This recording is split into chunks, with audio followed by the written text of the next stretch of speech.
요즘 부동산 시장에서 우리에게 익숙하면서도 어딘가 좀 불안한 현상이 다시 나타나고 있습니다.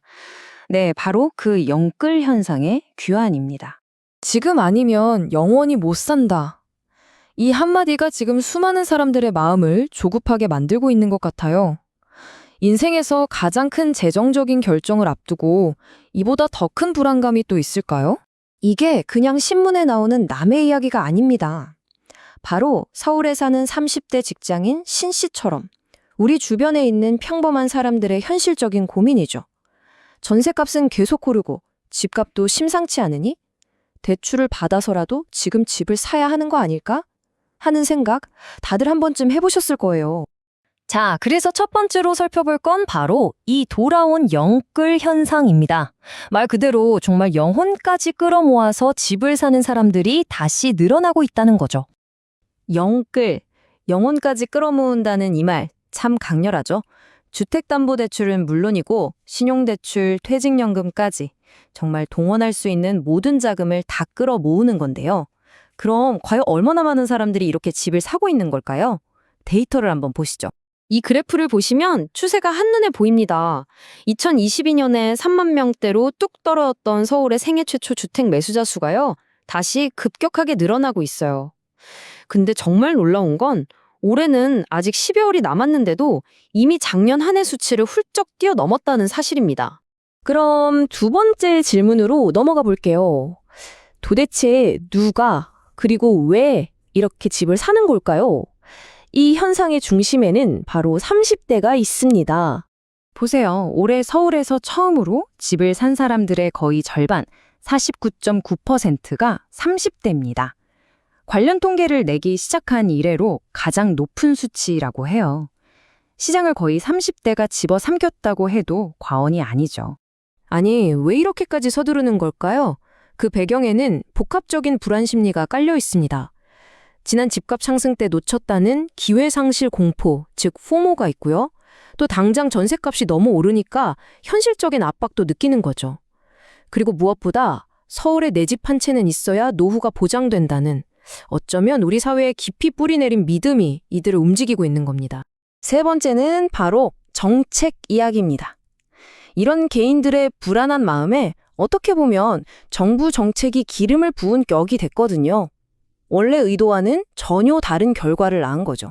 시장을 좀 진정시키려고 내놓은 정책들이 오히려 역효과를 낸 셈입니다. 예를 들어 신생아 특례 대출 같은 건 매수 심리를 자극했고요. DSR, 즉 총부채 원리금 상환 비율 규제를 더 깐깐하게 하겠다고 예고하니까 규제 전에 막차 타야겠다 하는 조급함이 시장에 확 퍼진 거예요. 아이러니하게도 이런 규제들이 일부 지역의 집값은 오히려 더 끌어올리는 결과로 이어진 거죠. 네 번째, 이렇게 해서 집을 사긴 샀는데 그 뒤에 남는 건 바로 감당하기 힘든 빚의 무게입니다.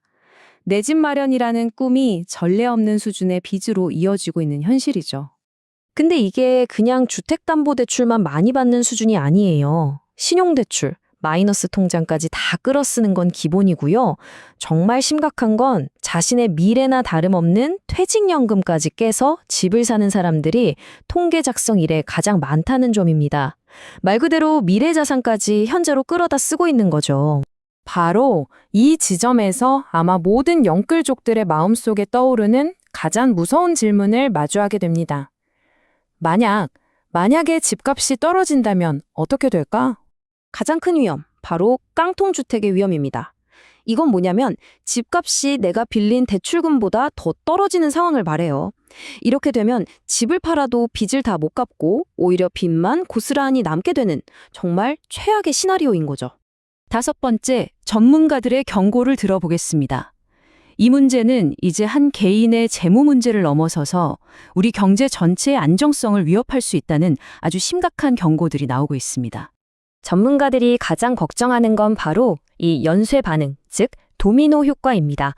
만약 금리가 오르거나 갑자기 소득이 줄어드는 충격이 왔을 때 한 가구의 재정 위기가 수많은 가구로 번져나가고 결국엔 나라 전체의 소비 시장을 꽁꽁 얼어붙게 만들 수 있다는 겁니다.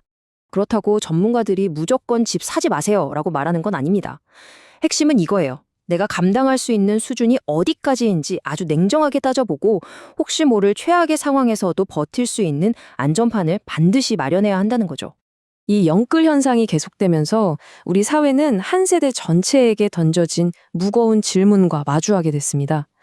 이렇게 영혼까지 끌어모아서 산 집이 과연 미래를 위한 든든한 자산이 될까요?